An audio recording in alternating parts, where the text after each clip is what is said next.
आज का हमारा टॉपिक रहेगा trigonometric functions and their continuity.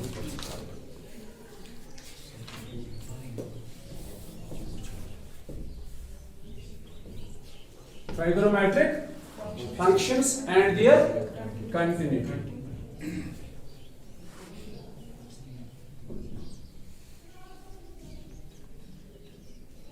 इसमें हमारा हो जाएगा question number 21 and question number 22 जो आपके लिए मैंने कल जो पेंडिंग रखे थे। ठीक है गोबर, तो इधर इस पर ट्राइगोनोमेट्रिक फंक्शन हर एक चीज आज वो आगे आपके काम भी आएगा। ठीक है, और साथ साथ जो हमारा मेन टॉपिक है दैट इज कंटिन्यूटी। तो आज हम पढ़ेंगे trigonometric functions and their continuity. कौन सी फंक्शन कहां पे कंटिन्यूअस है, कौन सी फंक्शन कहां पे डिसकंटिन्यूअस है। ठीक, तो इसके लिए हम शुरू करेंगे यहां से। तो सुनो बेटा, सेंटर इज द ऑरिजिन। अब आप ध्यान रखो, हर एक पॉइंट आप सीखोगे आज, मतलब मैं कोशिश करूंगा।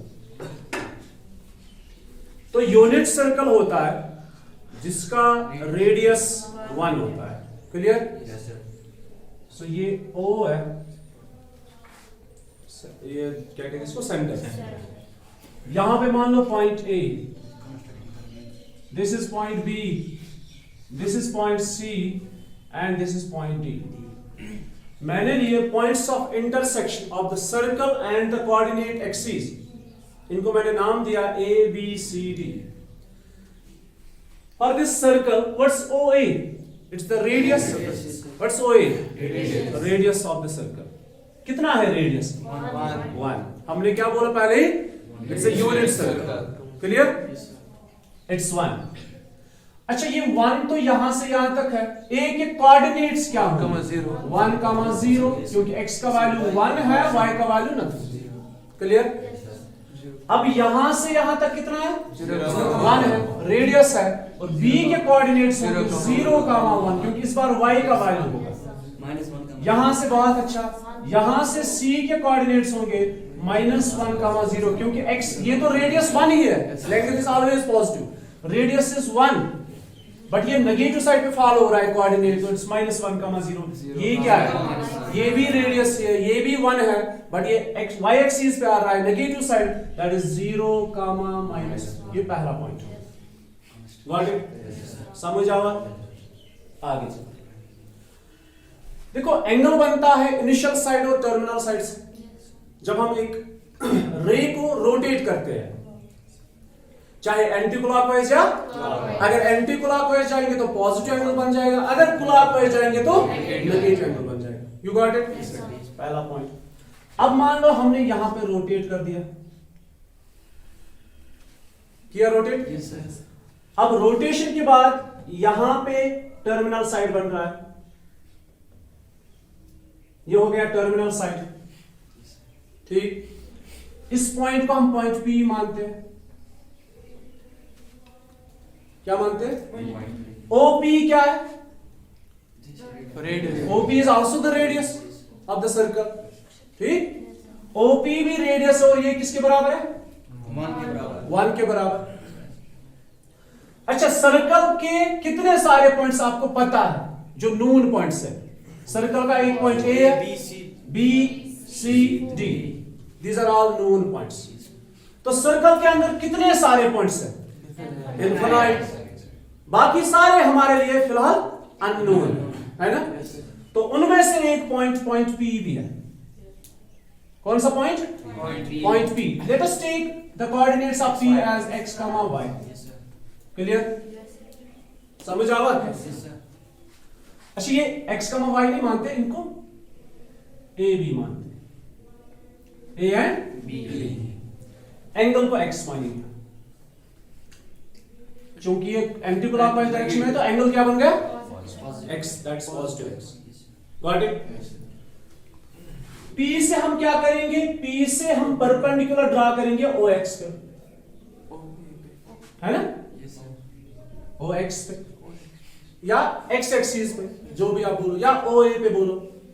तो हमने एक परपेंडिकुलर ड्रा किया PM, which is perpendicular on OA। सबसे पहले हमने क्या किया?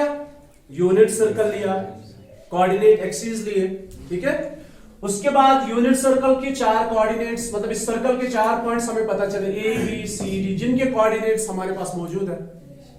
तो हमने यहां से एंगल एक ड्रा किया, एंटी क्लॉकवाइज डायरेक्शन में रोटेट किया। This is OP which is equal to 1 and the angle is x। और हमने P से परपेंडिकुलर ड्रा किया, that's PM on x axis. You got it? Yes, sir. Perpendicular means this is 90 degree. अच्छे से ध्यान, ठीक। इस पॉइंट के कोऑर्डिनेट्स मैंने क्या माने? A, B। You got it? अब किसी भी पॉइंट के जब कोऑर्डिनेट्स होते हैं, मिसाल के तौर पर यहां पे कोई कोऑर्डिनेट है 1 7, 3 सपोज, ये 7 और 3 क्या होते हैं? ये इस पॉइंट के कंपोनेंट्स होते हैं। क्या होते हैं? ये इस पॉइंट के कंपोनेंट्स है। ये कौन सा कंपोनेंट है? x component. ये कौन सा कंपोनेंट है?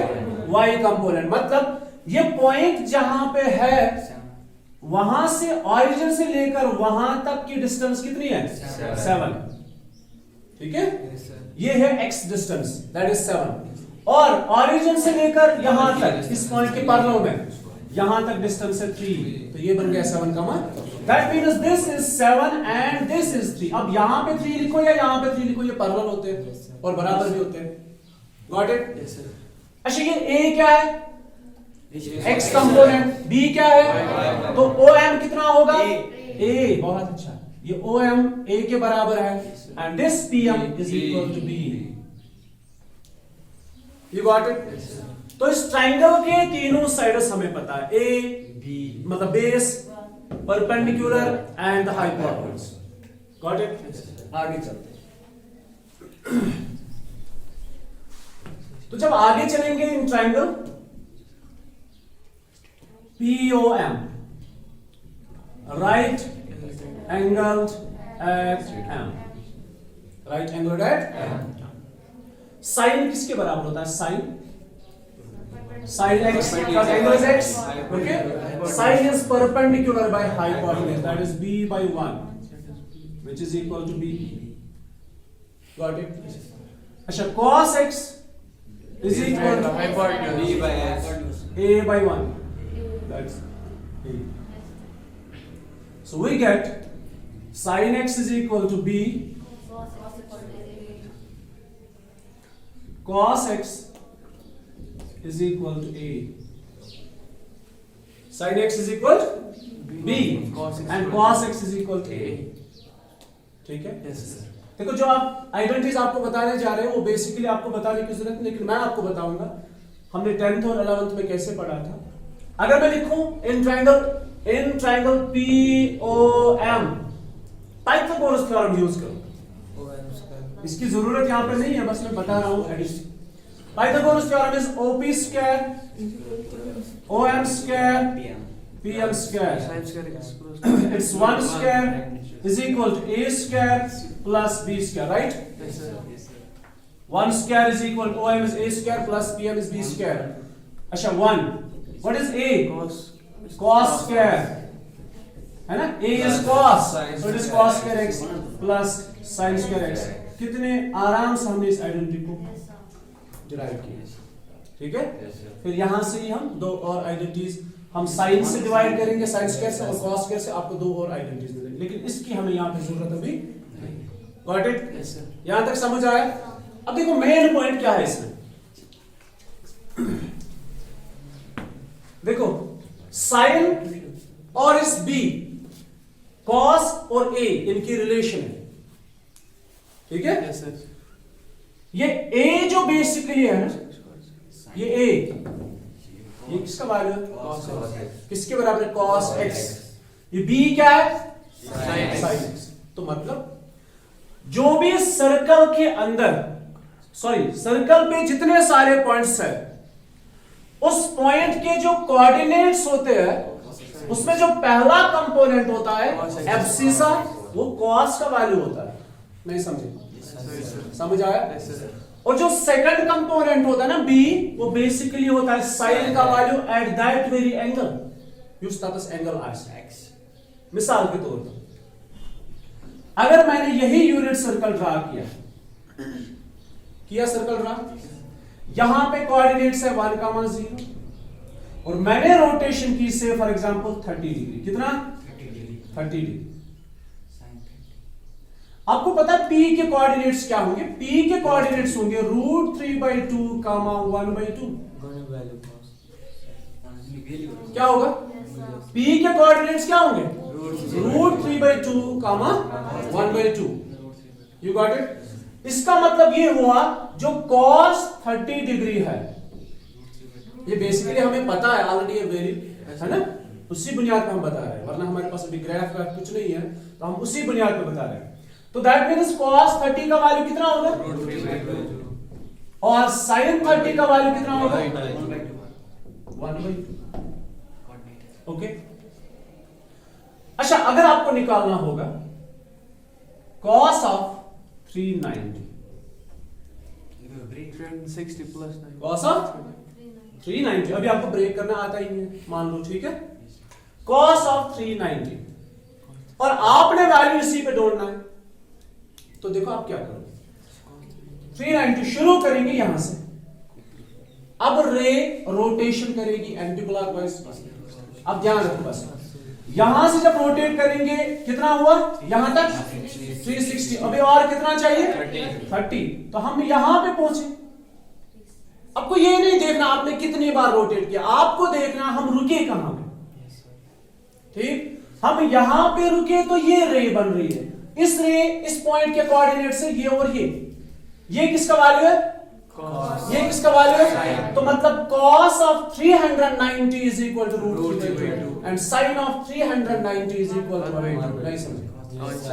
अच्छे से समझ आ रहा है?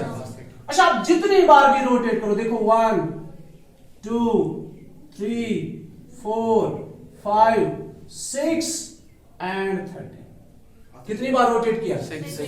6 टाइम्स हमने रोटेट किया। कितना हुआ? 2160 प्लस 30, मतलब अपोशक्त नमक डिग्री।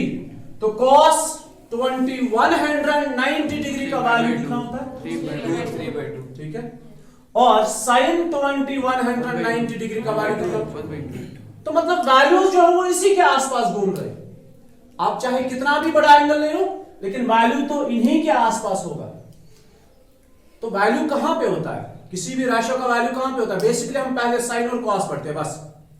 इसके अंदर हम क्या क्या पढ़ते हैं? रेस्ट जितने सारे टेन वगैरह वो तो इन्हीं में से आ जाते हैं।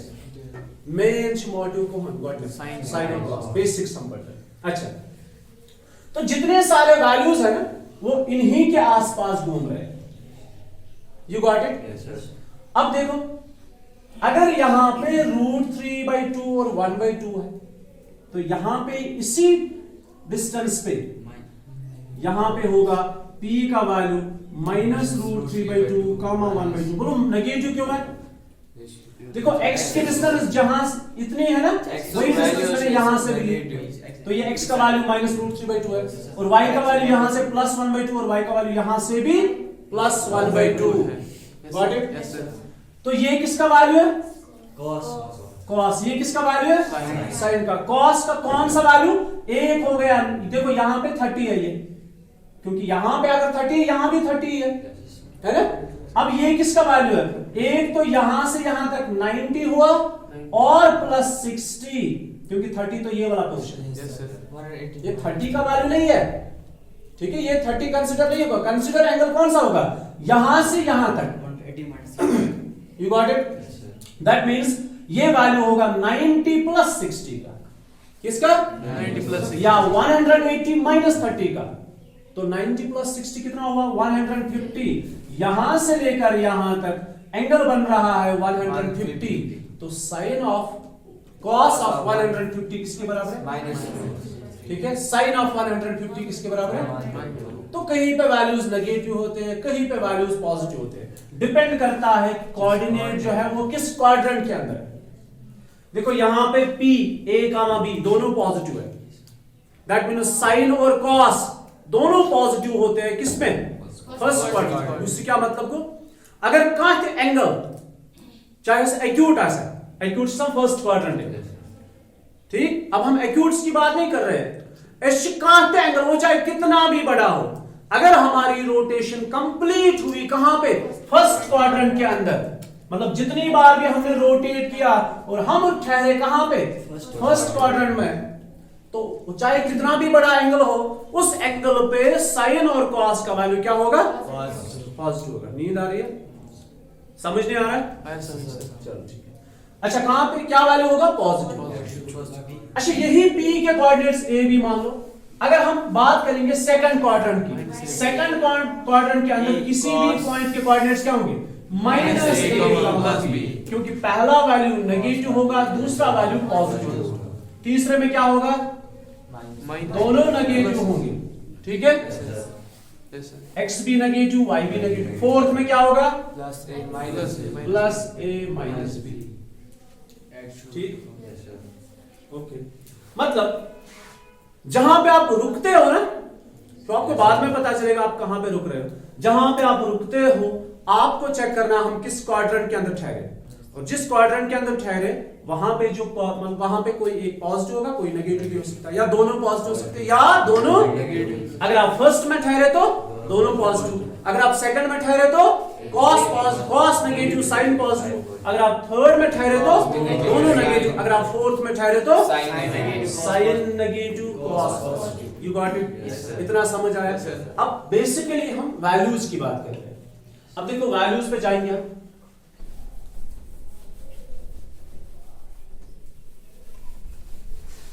अच्छा अभी अभी हमने पढ़ा कि sin x is related to the coordinate with the second component, okay, and cos x किससे रिलेटेड है, फर्स्ट कंपोनेंट।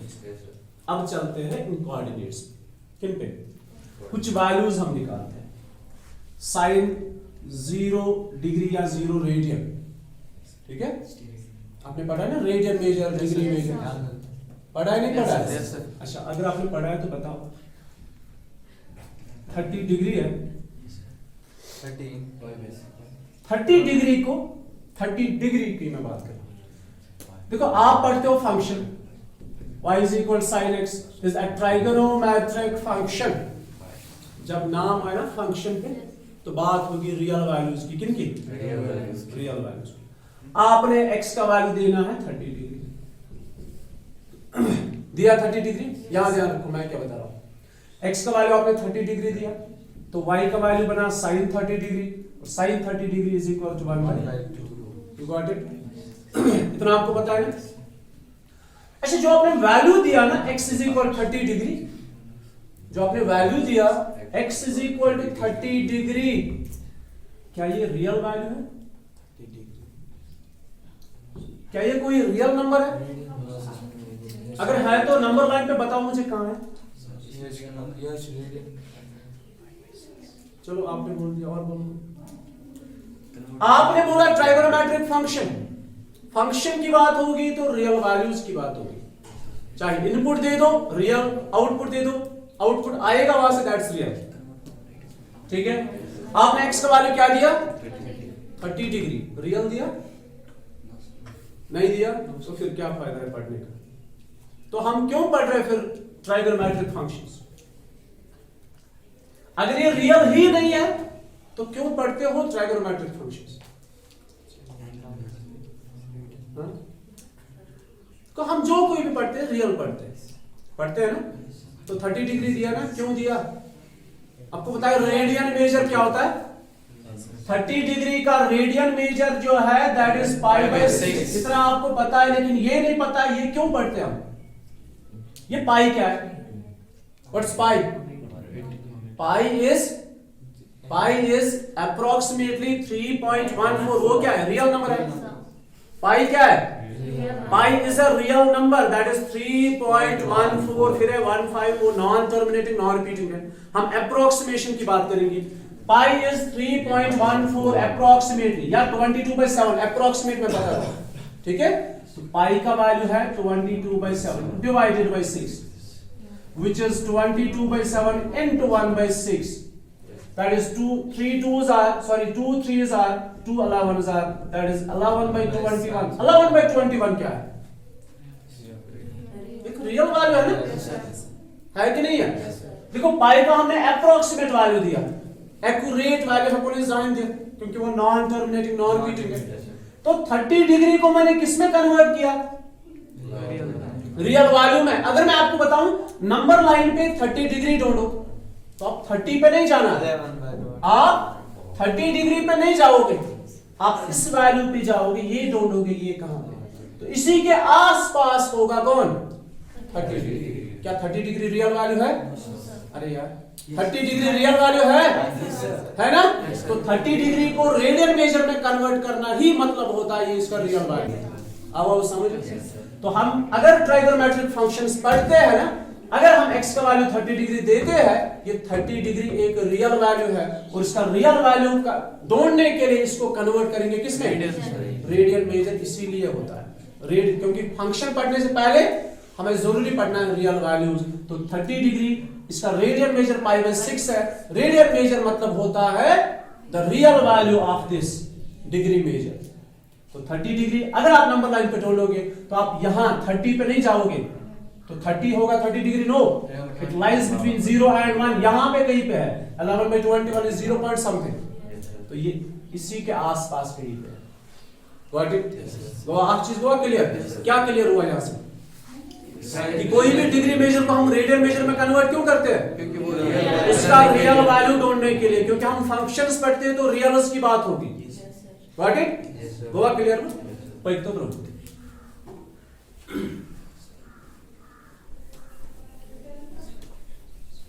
अच्छा, अब हम कुछ वैल्यूज निकालेंगे। sin x is equal b, cos x is equal a, इसकी बुनियाद पे हम कुछ वैल्यूज निकालेंगे। sin 0, देखो 0 डिग्री लिखोगे या 0 ही लिखोगे, ठीक? अगर 0 डिग्री लिखेंगे तो डिग्रीज में है, अगर 0 सिर्फ 0 लिखेंगे sin 0, ये भी सही है। क्यों? हम रेडियंस की बात कर रहे हैं। 0 डिग्री का रेडियन मेजर, 0 डिग्री का रियल वैल्यू 0 ही होता है, ठीक है?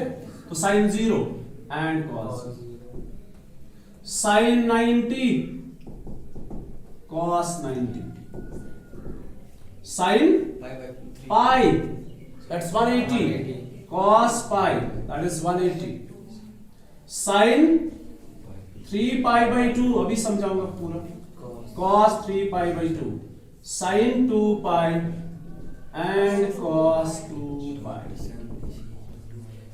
ठीक है बेटा? पहले मैं आपको एंगल्स के बारे में बताऊंगा। आपको बहुत सारी चीजें ऐसी हैं जो आपके दिमाग में ही नहीं है, तो ना इनिशियल साइड हो गया।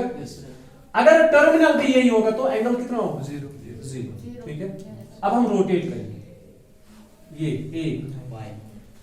ये पाई है, ये हो गया एक राइट एंगल। कितना? एक राइट एंगल होता है 90 डिग्री। कितना होता है? 90 डिग्री। अच्छा, एक राइट एंगल होता है 90 डिग्री, रेडियन में कितना होता है? π/2, ठीक है?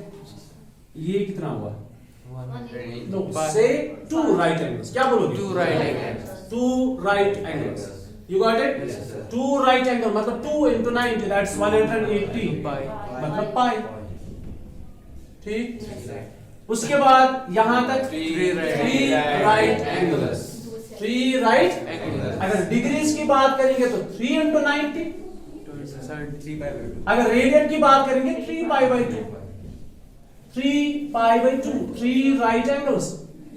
π/2 stands for right angle, one right angle। समझ रहे? नहीं समझ रहे? अच्छा, then what is this? 4 right angles, 4 into 90 that is 360, 360, ठीक है? 360 means 4 right angles, that is 2 1s are 2 2s are, that is 2π। समझ रहे? नहीं समझ रहे? है ना? तो जब भी आप कोई एंगल पढ़ोगे राइट एंगल्स में पढ़ोगे। It's 1 right angle π/2, 2 right angles 2π/2 मतलब पाई, 3 right angles 3π/2, 4 right angles 4π/2 that's 2π। अच्छा, ये 5 right angles, then 6 right angles, ठीक है? then 7, then 8। अब जहां पे 7 आएगा तो कोई कैंसिलेशन नहीं होगी। जहां पे इवन नंबर 8 राइट एंगल्स तो ये 4 बन जाएगा। 6 पे 3 बन जाएगा, है ना? 6 राइट एंगल्स दैट इज 3 5। तो मतलब कहीं पे कैंसिलेशन होती है और कहीं पे कैंसिलेशन नहीं होती। You got it? पहली बात। दूसरी, अब यही हाल किन के लिए रहेगा? नेगेटिव्स के लिए भी। पॉजिटिव और नेगेटिव एंगल पाने समझ। फिर ध्यान, 1 right angle, that's pi, it remains pi by 2. 2 right angle, pi. 3 right angle, as it is. 4 right angle, 2 pi. 5 right angles, 5 pi by 2. 6 right angles, 3 pi. 7 right angles, 7 pi by 2. 8 right angles, 4 pi. 9 right angles, 9 pi by 2. 10 right angles, 5 pi. You got it? Yes, sir. अब देखो, जहां पे cancellation कहीं पे होती है, कहीं पे कैंसिलेशन नहीं होती। तो मतलब एक आपको पता है, एक स्टैंडर्ड एंगल किस फॉर्म का होता है? देखो, एंगल्स दो टाइप्स के होते हैं। Angles are of two types. One is angle in quadrant. एक क्या है? Angle in quadrant. दूसरा होता है क्वाड्रेंट एंगल। क्या क्या होता है? एक क्या है? Angle in quadrant. मतलब अगर मैं यहां पे ठहरा, अगर मैं क्वाड्रेंट के अंदर ठहरा, तो इसको बोलते हैं angle in quadrant. You got it? अगर मैं यहां पे ठहरा किसी एक्सिस के पास, इसको बोलते हैं क्वाड्रेंट एंगल। ठीक है? एक क्या होता है? Angle in quadrant. कब? जब टर्मिनल साइड ठहरेगा कहां पे? किसी क्वाड्रेंट के अंदर। और क्वाड्रेंट एंगल क्या होता है? एक्सिस पे। जब किसी एक्सिस पे ठहरेंगे, मतलब 1 right angle, 2 right angle, 3 right angle, 4 right angle, चाहे क्लॉकवाइज भी जाओ। अगर आप टर्मिनल साइड, अगर आपका कोई एक्स एक्सिस या वाई एक्सिस होगा, तो उसको हम बोलते हैं क्वाड्रेंट एंगल। एक क्या हुआ? Angle in quadrant. दूसरा क्या हुआ? Quadrant angle. तो क्वाड्रेंट एंगल जो है, quadrant angle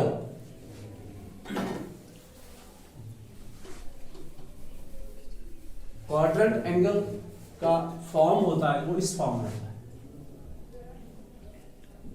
n pi by 2। Quadrant angle किस फॉर्म में होता है? while n is some integer, while n is some integer, so it's quadrant angle in general form n pi by 2। मतलब किसी भी नंबर को आप पाई बाय 2 से मल्टीपल करो तो आपको मिलेगा वहां से क्वाड्रेंट एंगल। मिसाल के तौर पर 1 पाई बाय 2, 2 पाई बाय 2, ठीक है? Then it's 3 pi by 2, 4 pi by 2, 5 pi by 2, 6 pi by 2. So these are all quadrant angles. अब क्वाड्रेंट एंगल में दो हिस्से होते हैं, एक वो जिनमें पाई बाय 2 बचता है और एक वो जिसमें पाई रह जाता है। अब देखो, pi by 2, pi by 2, pi by 2, pi by 2, pi by 2, और जहां पे कैंसिलेशन हुई, that's pi, 2 pi, 3 pi, 4 pi. You got it? So these quadrant angles are further divided into two parts. Quadrant angle kılsız kasan? Zehis. ठीक है? n पाई के दो हिस्से हो जाते हैं। अब देखो कैसे दो हिस्से हो जाते हैं। n पाई by 2 के कितने हिस्से हो जाते हैं? दो हिस्से हो जाते हैं। n पाई by 2 इसके दो हिस्से हो जाएंगे। एक रह जाते हैं पाई by 2। मतलब तुम şu पाई by 2 रोजान से अमन क्या शोज से 1 3 not 2 इवन है 1 इवन है 1 पाई by 2 3 पाई by 2। ठीक, फिर 5 पाई by 2, फिर पाई by 2। तो एक रह जाते हैं पाई by 2 वाले। कौन से? एक रह जाते हैं पाई by 2 वाले, मगर उन पाई by 2 के साथ ऑड नंबर्स है 1 3 5 7 9। ठीक? क्वाड्रेंट एंगल क्या होता है? n pi by 2। तो उसके कितने हिस्से हो जाते हैं? दो हिस्से। एक रह जाते हैं पाई by 2 वाले और एक रह जाते हैं पाई वाले। अब देखो, जो पाई by 2 वाले हैं ना, इनके साथ ऑड नंबर्स रह जाते हैं 1 3 5 7 9। तो ऑड नंबर को पता है कैसे लिखते हैं? 2n plus 1। किससे? An odd number is written as 2n+1। अब कोई भी नाम n का कोई भी वैल्यू दे दो, आपको ऑड मिलेगा। देखो 4 दे दो, 2 4s are 8 plus 1 is 9। सो एक इसका पार्ट है ऑड नंबर्स। आज पर ऐसे पढ़ी odd integral multiples of pi by 2। इसको क्या पढ़ेंगे? Integral multiples of pi by 2 मतलब इंटीजर्स। इसको क्या पढ़ेंगे? Odd integral multiples of pi by 2। और कुछ रह जाते हैं जिनमें पाई है, देखो 1 पाई, 2 पाई, 3 पाई, 4 पाई, 5 पाई, इसमें कोई ब्रेक नहीं है, ऑड भी आ रहा है, इवन भी आ रहा है, तो ये बच जाएंगे n पाई। अब बोलो स्टैंडर्ड फॉर्म या general form of angle, quadrant angle का जनरल फॉर्म क्या है? n pi by 2। उसके कितने हिस्से हो जाते हैं? दो। कौन कौन सा? Odd integral multiples of pi by 2 जिनमें कैंसिलेशन नहीं होती है, एंड इंटीग्रल मल्टीपल्स ऑफ पाई, इसमें 1 भी आएगा, 2 भी आएगा, 3 भी आएगा, 4 भी आएगा, 5 भी आएगा। लेकिन पाई बाय 2 के साथ अब कभी भी 4 नहीं होगा, क्योंकि वो ऑलरेडी कैंसिल हुआ होता। अगर 4 होगा तो वो कैंसिल हमने किया होता, वो पाइज में आता है। ठीक है, ये एंगल्स के दो टाइप्स हैं। Got it? आगे चलते हैं। मुझे इसको नहीं पता। अब देखो जल्दी से, ये पाई बाय 2 कहां पे रह जाते हैं और ये पाइज कहां पे रह जाते हैं? जल्दी जल्दी देखो, अगर हम यहां पे रुके, कितना हुआ? पाई, है ना? 1 पाई मतलब 2 pi by 2, that's 1 pi. This is 2 पाई, 3 पाई, 4 पाई, 5 पाई, 6 पाई। तो ये पाई वाले जो एंगल्स बन रहे हैं ना, ये एक्सिस, एक्स एक्सिस पे बन रहे हैं। किस पे? एक्स एक्सिस पे। और जो पाई बाय 2 एंगल्स बन रहे हैं, ये देखो किस पे बन रहे हैं? 1 पाई, फिर बीच में छोड़ दिया तो 3 पाई बाय 2, 2 नहीं आएगा, मतलब sir 5 pi by 2, 7 pi by 2, 9 pi by 2, 11 pi by 2। तो पाई एंगल्स बन रहे हैं एक्स एक्सिस पे, उनका जो terminal side that's x axis, और पाई बाय 2 वाले एंगल्स बन रहे हैं वाई एक्सिस पे, उनका टर्मिनल साइड वाई एक्सिस। तो कल पढ़ेंगे इंशाल्लाह वैल्यूज, उसी के साथ हम आपको फिर बताएंगे कंटिन्यूटी एंड डिस्कंटिन्यूटी।